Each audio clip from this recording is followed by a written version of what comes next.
Ladies and gentlemen, Joe, I apologize for that.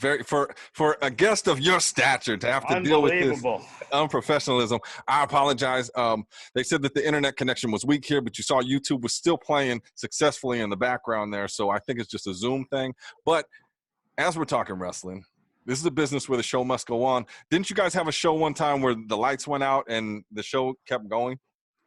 Yeah, the lights went out because Mosh Pit Mike was back of the our alleyway, and was like, "Hey, I wonder what this button does." And the button shut off all the power in the place.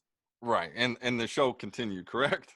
Yeah, it was a great moment too. I can't remember what the story was, but it really actually added to the atmosphere, and and that's been like from everything that's ever happened in FSW, things that have gotten changed, things that we didn't think were going to work out, they always seem to go in our favor.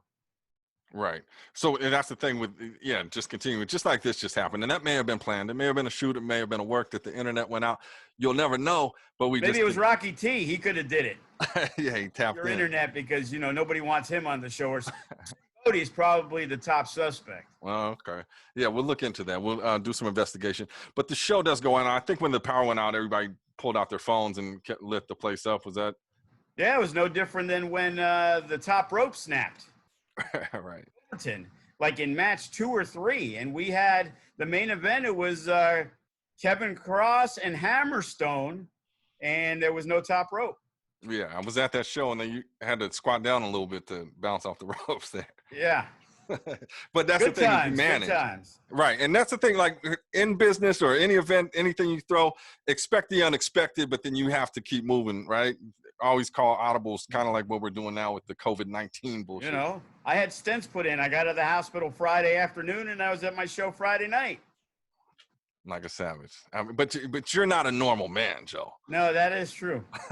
Right. So let's talk about the roles. I mean, as a business owner, a lot of people think you just sit at the top of the mountain and count your cash. But yeah, I wish. You are a nonstop hustler. You could see him before shows running around handing out tickets. You could see him weeks before shows handing out flyers. Can you kind of tell us all the roles that you play? Well, as I stated earlier about watching somebody throw the flyers in the garbage, right. It made me as hands-on as possible. It was my thought of what we can do. I ended up getting a partner early on, Rocky T. And, Rocky was always a wrestling fan. He bought a bunch of memorabilia off me and Rush because we raided the Nitro Grill when they went out of business. In Las Vegas, yes. I knew Rocky through an old roommate of mine, and they were buddies. And when he got word we had a lot of the stuff, he ended up buying it.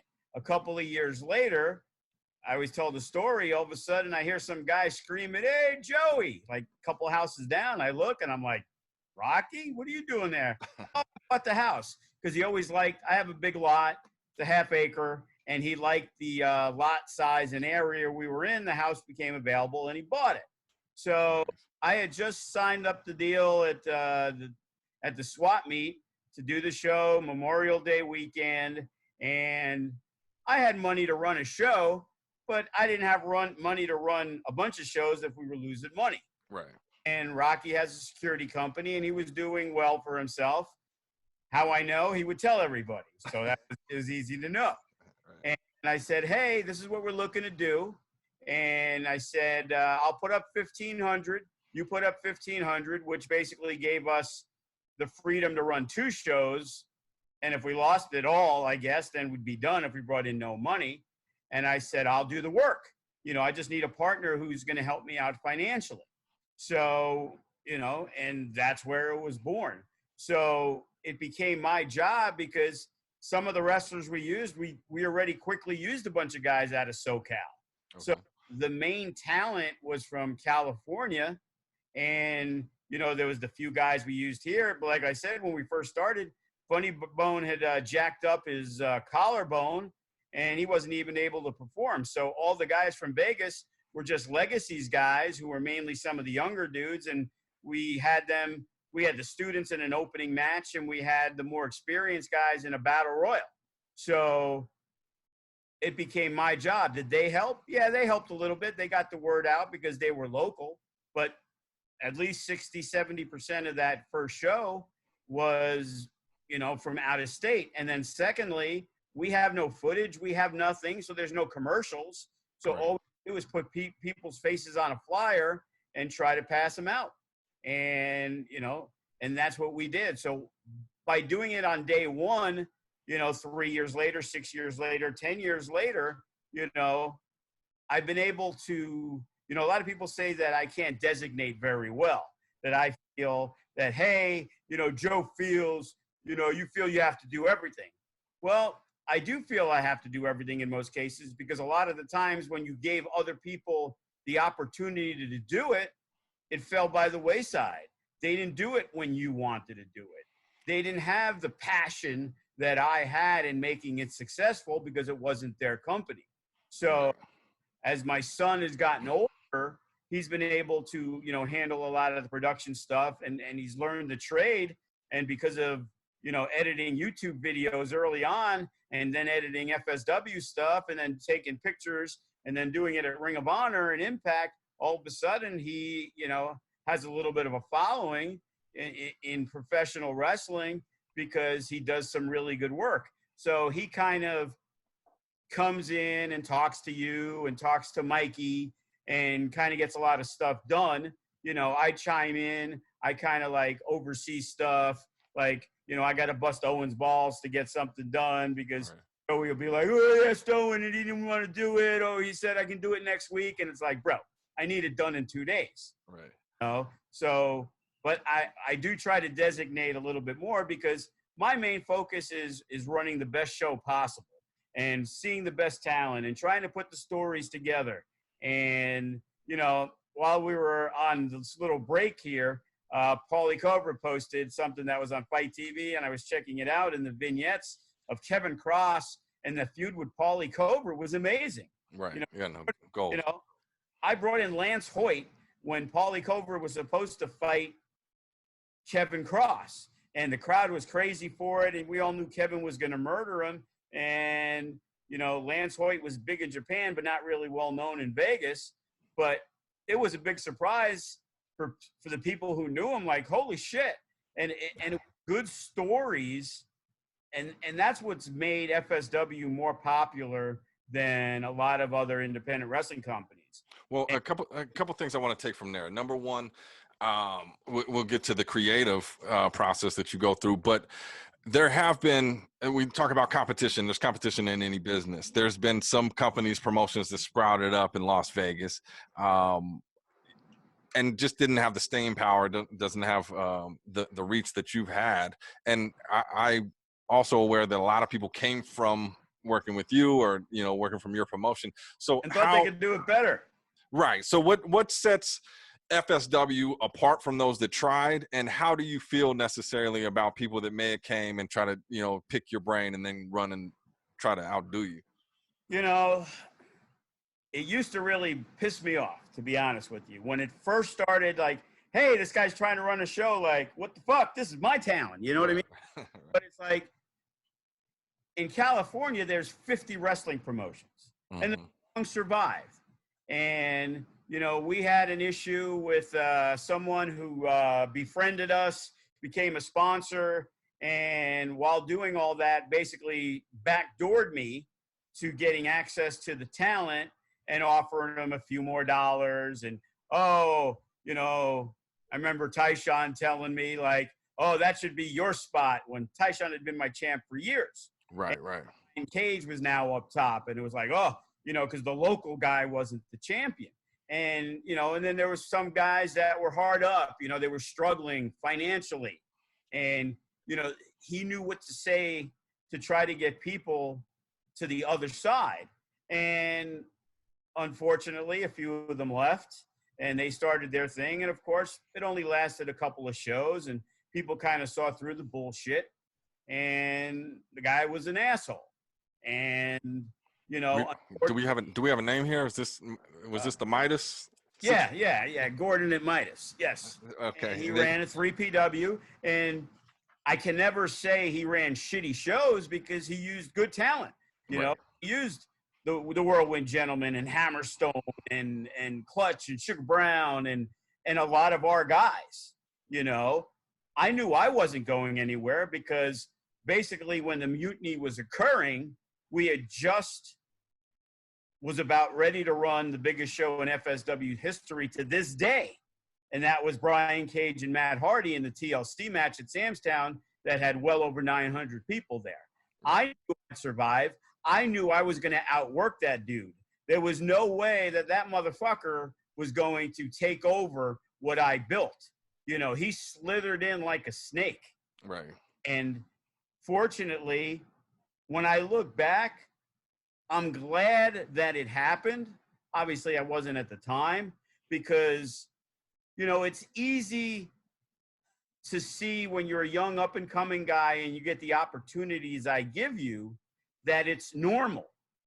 Well, it's not normal. That's why I always had so much more respect from the guys from California, like the Reno Scum and Brian Cage and Sean Ricker and all these guys, because they saw what we were doing. They saw that they'd go to a show and most times they wish they had 100 people.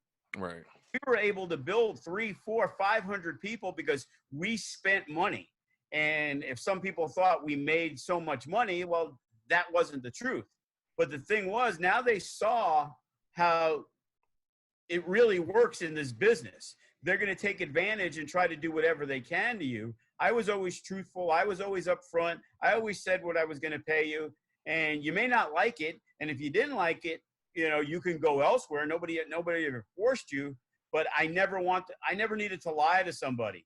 If they were asking me, hey, what's going on with this? I'd give them a full rundown of where I thought their character or where I thought that they were headed. And some people don't like it. Sometimes you're pushing a group and guess what? One of the guys in the tag team gets hurt. So now the single guy who was in the tag team is now putting over other people. And now he's pissed off because he thinks he should be tag team champion, even though his partner's fucked up and can't wrestle. Right. And, you know, when I was talking on the other podcast, we talked about the history of the FSW championship. And in a lot of instances, you know, after Kenny King, the next 2 or 3 champions weren't supposed to be the champions.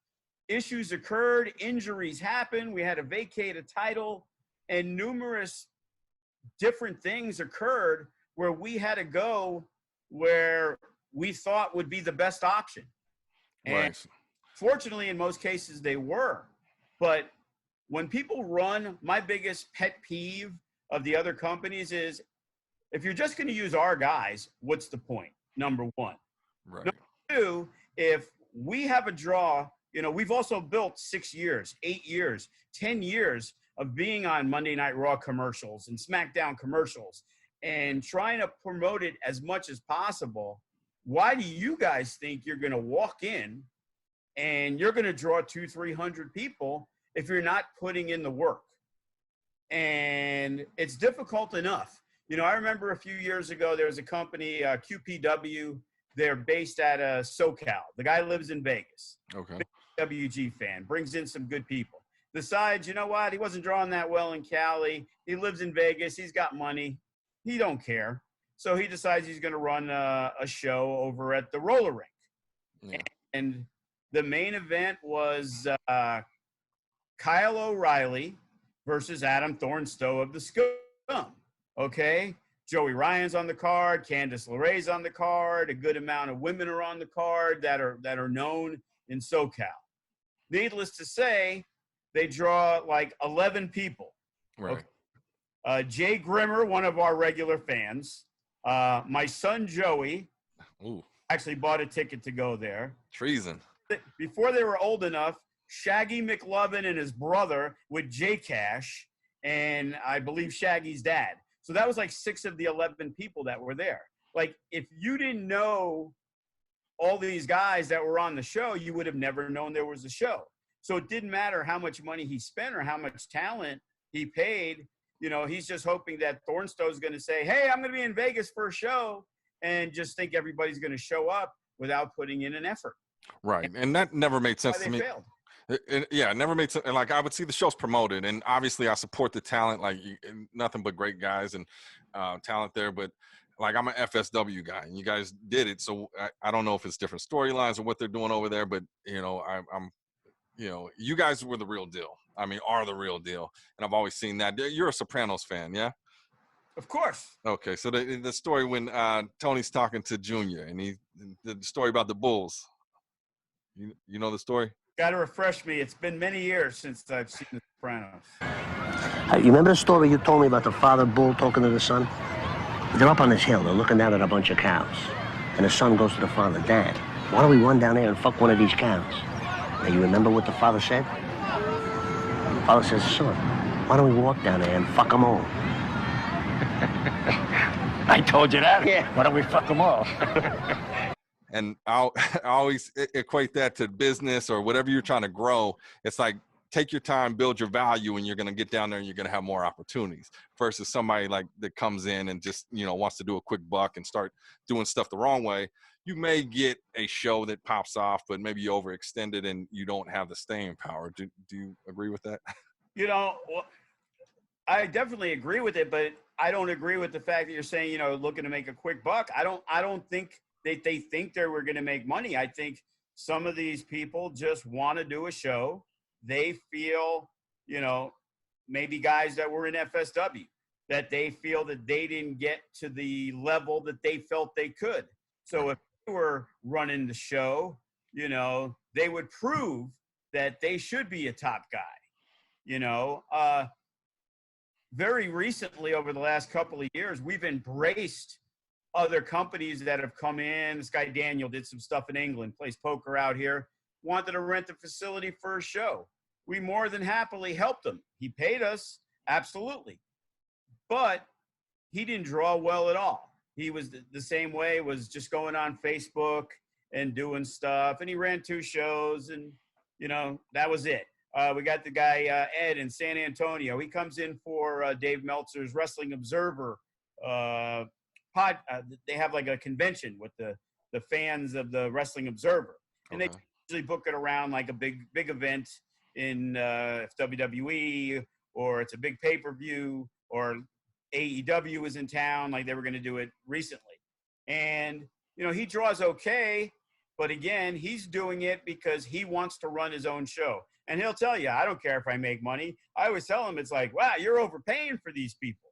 Like, this person will work for this amount and you're paying him that amount. But he didn't care. He saved the money and he wanted to run a show, and he likes to run predominantly shows featuring female talent, some intergender matches, but mainly there's not more than one, male to male match. It's usually a female versus a guy, or just mainly a lot of women's matches. And he just does it because he loves wrestling and he wants to be the boss and run a show. Right. So basically, either he's got a sick fetish and maybe also a ego. He could. We don't know. Let's not speculate, huh? The cash is clearing. Okay. So with that, when you had talent that kind of defected and went elsewhere, was like, watch what I'm going to do. Does that burn bridges? I know that this is a business where a lot of times people have issues, but then, they end up coming back and things are all water under the bridge. One thing Kenny King has said about me on many, many occasions, which some people are shocked to believe, he says, Joe, you're too nice. And there's issues we've had with people, and I'll give you a second chance and a third chance and sometimes a fourth chance. Well, when this thing went down, there was a lot of bitterness because I felt, what the fuck, man? I gave these guys so much opportunity when they were doing nothing elsewhere. But then after cooler heads prevail, they also got to see a different side of the business than just Joe DeFalco. So they got to see how, because some of these guys didn't really do that much elsewhere. And they got talked into and they got promised a lot of stuff from somebody who just wanted to tell them what they wanted to hear, but didn't plan on it. And then, as I said, I try to be as, honest and upfront as possible, and by doing that, conversations were had And as time progressed, little by little, you know, the majority of the guys came back. And, you know, some left, some didn't leave, some stayed. You know, there was a couple of people that chose regardless. Kevin Cross was one, Jacob Boston Young was the other. They were two of our main guys that refused to go over there, you know, and I also understood, hey, I'm paying you 30, 40 bucks. This guy's going to pay you 100. Nobody pays you 100. Right. So how do you not make it? We never told anybody, hey, if you work for Gordon, you can't work for us. But even though we built them and we helped create them, he told them, if you want that 100 bucks, oh, they couldn't work for Joe. Okay. And unfortunately, some of those guys made that decision. And again, that was on them. And, you know, it took them a while. And, you know, if a guy was an upper mid-card guy, he wasn't starting back there because there was other people that stepped in and got opportunities when we brought in newer talent or outside talent, because no matter what, I didn't need to put out a card that said, hey, here are the 9 matches on the FSW show tonight. All I needed to say was there's an FSW show tonight and Marcel's going to be on it and Hammerstone will be there and Graves and Kevin Cross. And that's all that mattered, because they knew anybody who was brought in from out of state, Joe DeFalco wasn't bringing in some kid who didn't know how to wrestle yet, you know, unless he was getting thumped in 20 seconds. Right. It's like, if that was the case, I might as well use a student. I'm not going to pay some guy from California to drive 4.5 hours to get his ass beat in 30 seconds. Right. Well, I definitely think that the quality was always there. Just that you did the work. I mean, that's the main thing, is that like, you put in the work, you built it. It was the crawl. Like I said, with the Bulls walking down the hill, you walked down the hill, which allowed more opportunities. And a lot of times people, loyalty is not there because, I mean, it is an ego-driven business, you know, for a lot of people, and everybody's looking for their spot. So, I mean, definitely you can understand that. But I think at the end of the day, the truth is told that, you know, FSW is where it's at. Well, there's no doubt it is. And again, as individuals, I can't fault somebody for trying to do what they feel is best for them or their family or, you know, whatever it is. You know, good luck. Nice working with you. Appreciate it. You know, if things work out, great. If they don't, oh, well. And like I said, you know, there was no animosity when they came back. If you were welcome back, then it was just like a blip on the radar. And, you know, you can ask anybody who left and came back. I never am a guy that really holds grudges. You know, if I have an issue with somebody because they're a dumb fuck and did something stupid, just because they did something stupid, if I have them set up in a match to do something, I'm not going to go out of my way to be like, oh, you know, he was an asshole, so we're going to bury him now just to show him. Right. Which, you know, and believe me, there's a lot of people in our inner workings of people that I talk to because, yeah, I make the decisions. And in most cases, I create the decisions. But there's a lot of times, you know, back in the day, more so Remy Marcel, he was the guy who had my ear, which, you know, used to piss off Mike Modest. Well, Mike wasn't really that interested. He was kind of burnt out, didn't really care about the wrestling, but got bothered that I would go outside, say, the training staff. It was like, well, Remy had the passion. Right. You know, Remy didn't come in because the worst thing is you coming up to me. Oh, hey, Joe, I got this great idea for a 5-week program, and then I become heavyweight champion. Everybody wants to be the heavyweight champion. Right. Remy was the guy who was like, hey, you know, this Bryce Harrison thing that you got going on, you know, and he'd have ideas for other people. Sometimes it was lower card guys, you know, when I remember Sugar Brown, he was Tommy Danger. He was what I used to call MVP light, because it was just a bad version of MVP. Throw a ball to himself, but not like the cool Mr. Perfect who threw it 60 yards to himself. You know, Sugar Brown threw it up in the air and caught it, you know, with really bad gear. So I'm not really sure who pitched the idea. I know Remy was involved. I don't know how much Sugar Brown had in on it. But then they were talking about, you know, Golden Gloves, amateur boxer. He started wearing the gear. Actually, he was a boxer. I was the one who brought in Golden Gloves. And then I kind of added to it. And then there was a few people. And we kind of put together ideas to where the finished product with Sugar Brown, we put it on commentary. He was a former Golden Gloves champion. And, you know, and now if you watch Sugar Brown come to the ring and you watch him perform, you would think he had an amateur boxing background. Right. He took it serious. And, you know, same situation with the 1%. To where they were two guys that didn't know each other other than, hey, what's up, even though they lived in SoCal. A group of our guys, the Whirlwind Gentlemen, the Midnight Marvels, the Bonus Boys, they were all going to China. Right. As President Trump would say, China. And they went to China. And as well as at the time we were breaking up Jacob Austin Young and Jay Spadle with the Strong Style Squad. So we were losing 4 tag teams. So we needed to come up with, what are we going to do? And I looked at Jarrell and I looked at Royce, and both physically gifted. Jarrell, an awesome wrestler. Royce still had a ways to go, but he had good personality, good character. And I had an idea about a faction called the Billionaire Boys Club that would be led by like Marty the Moth at the time, Dak Draper, who was Sammy Six Guns, who now wrestles and won the top prospect tournament of Ring of Honor. And we were also going to include Royce because he was buddies with them. And the offshoot became, you know, physically gifted guys, better than everybody else. I got an idea, the 1%. Yeah, love it.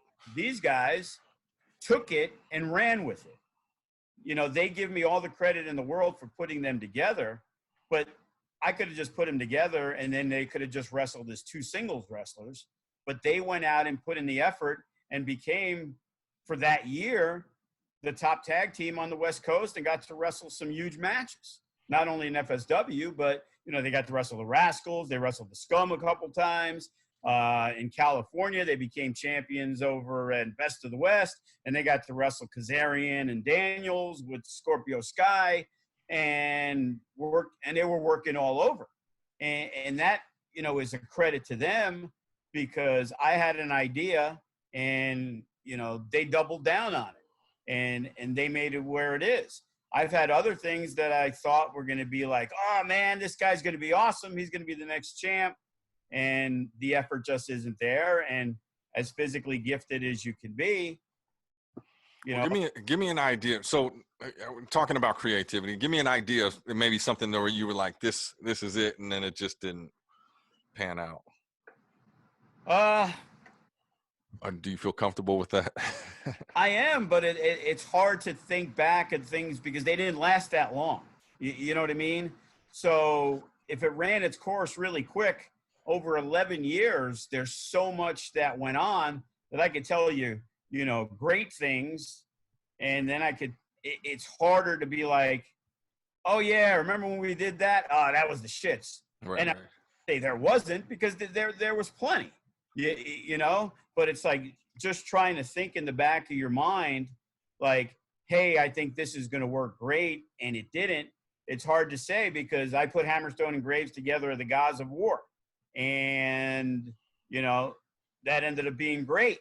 Graves was the workhorse. Hammerstone was the Thor-looking guy. You know, that got over huge. And then when we made the decision to put Hammerstone as the champion, at the end, everybody assumed Graves was going to turn heel on Hammerstone. Right. And it became a huge swerve. Nobody expected it. And again, that became one of the greatest decisions in FSW history because Hammerstone all of a sudden was a guy who wasn't really the best guy on a microphone. And Graves was more of a guy that was just a beast that people respected him for his work ethic. Making him a heel would have been difficult unless he had a manager. And all of a sudden, Hammerstone became one of the best promos in the business. And Graves, because we feuded them right after the fact, and it was night and day, where Hammerstone was way above Graves. Hammerstone won, we moved on. Over that next year and a half, Graves became one of the most popular wrestlers in FSW, doing the war, just being that badass guy that, you know, would beat the crap out of people. So that's another decision that was made that could have went the other way, but fortunately it ended up working out. You know, we've had factions that, you know, they didn't do that great. You know, Clutch always talks about the agency and how that was kind of a bomb. You know, who was in the agency? Gregory Sharp. Okay. Clutch. Gigi Severe was the manager. We had a match that got Kid Vegas out of FSW, and then he came back under a mask, Maniacal, where I always laughed. It was like the worst mask I ever saw in my life. And, you know, it just never clicked. And, you know, but I think, you know, everybody will blame each other, but they didn't really want to be in a tag team. And if you don't want to be in a tag team, you're not going to, you know, you guys embrace it. You know, if you're working on tag moves and you're working on that, you know, one feels the other guy doesn't want to do it, and the other guy feels the other guy don't want to do it, and neither one of them's heart is really in it. But they want to be on the shows, so they're going to do whatever I asked of them, but they're not going to be excited about it. Right. And, you know, maybe they're floundering in the low card. They're on some shows. They're not winning very many matches. So they want to move on to something else. And, you know, in some cases, you know, it works for them, and in some cases it doesn't. Right. I think until you put it out there and kind of see how it gels. But tell me about your creative process. Like, where do you pull your creativity from? Not only for, I mean, there's creativity when it comes to putting together a show, but also characters and gimmicks and, you know, like mapping out each show. You know, where do you pull it from? Well, generally we try to give people the opportunity to come up with their own characters. All right. Okay? When we started a faction, it was called the Enemies of the State. Obviously, they were a anti-babyface faction who would run roughshod. They were kind of like terrorists, okay? We had Sheik Kanabati. We had Saiku. And then they were feuding with, at the time, Bryce Harrison and Remy Marcel, because Scratch, the comedian guy, was their manager. So we were trying to even the odds, and there was the guy, Caesar, who was training with us, good shape, good-looking guy, working hard, and we needed somebody to step into a role. Now, Caesar was getting pretty good, but he was not really ready. So the idea was, who's funding the Enemies of the State? Well, it'll be Caesar, so we called him the Jefe. Okay. Said, this is what we got. If you want to do it, you're going to be the Jefe. So he didn't have the choice to be what he wanted to be, the conquistador or whatever it was. This was a spot that we had that somebody was going to get, and he was the first option. So in reality, he was managing the group. So then we did a flag match, and he ended up being in the match. And then he worked, you know, Scratch in a match because he was a little further along, but he still wasn't good enough to be working like Remy and Bryce in singles matches. And, you know, so he was given a character while other people were just their character. You know, as I like to say, a guy like Greg Romero. Greg Romero, he started off in the first group he was in was with Jacob Austin Young. They were called Gorgeous and Young, and which was gay for short. You know, you know, we're hoping, you know, GAY, you know what I mean? And but they were young kids, gorgeous and young. You could look at it either way. And they were young, they were putting everybody over, you know, and at the time, a lot of people saw Jacob Austin Young, you know, the old Marty and, you know, Jannetty and Shawn Michaels. Right. You know, that Greg Romero's the Jannetty and Jacob Austin Young is the Shawn Michaels. Because Jacob Austin Young was a guy who was influenced a lot by Japanese wrestling. So at that point, Japanese wrestling in New Japan wasn't really that popular in the United States. There was the people who watched it, but they were really a hardcore group of fans that were into New Japan wrestling. So when he's doing Finn Balor stuff, nobody's ever really seen Finn Balor do it before he went to WWE. Right. And then Jacob Young moved on, and Jacob Austin Young became part of the following. And Jacob Austin Young excelled as basically the Robin to Bryce Harrison's Batman. I was a big fan of the show The Following. I came up with the idea. We put our heads together, and I said, I got this idea. We even used the song from the show. Right. It wasn't even the main song, but it was one of the songs. Like, everything clicked with that group. We had Big Duke in it. There was a choice between Big Duke and Evan Daniels, but the reason why we took Big Duke was Big Duke was about 6'5", and Jacob Austin Young was a no limits guy. Bryce Harrison was a no limits guy. Cody was pretty much a no limits guy. So Cody was the surprise. He was an over baby face, but he was this mid-card lovable loser. Right. I was about Cody. You know, he was out of shape. People liked him. Dude had a lot of heart, but he wasn't a great wrestler, but he was loved. So when he turned, that was the thing. So now we needed the fourth guy. And at the time, Evan Daniels would have been another no limits guy. So we wanted to have the big guy who kind of can be like a bodyguard type, heavyweight, whatever. Duke ended up being the choice, but we ended up putting him in the tag team with Cody instead of Jake. And Jake was always the underling.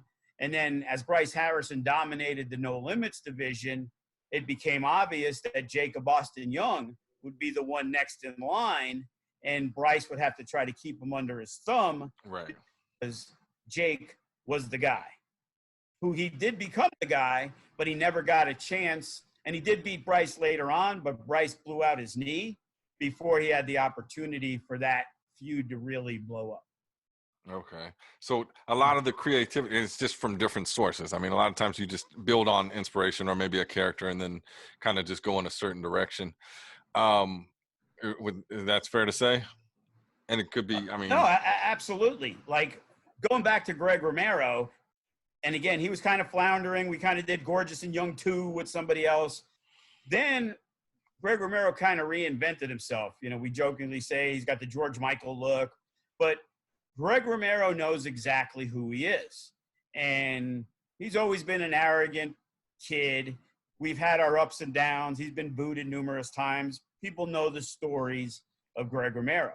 But he found that character that works for him and literally became one of the most popular wrestlers in FSW because he had everything about his character. Nowadays, a Kyle Hawk is similar. You know, he wasn't around. He came around. He moved to Vegas. And even though he's been around for a year or so, over the last 3 or 4 months, his character has really clicked. In a more negative way, people don't like him. He's an asshole. Yes.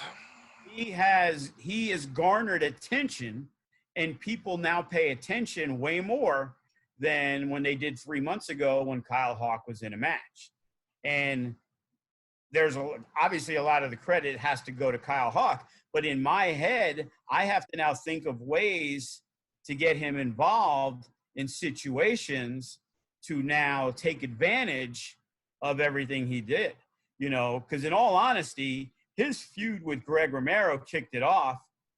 There was no feud set between Greg Romero and Kyle Hawk. We did a 4-way match where they took it upon themselves, since they weren't involved in the finish, to fight outside the ring and fight to the back. Okay. Now, when you're looking for a match on the next show,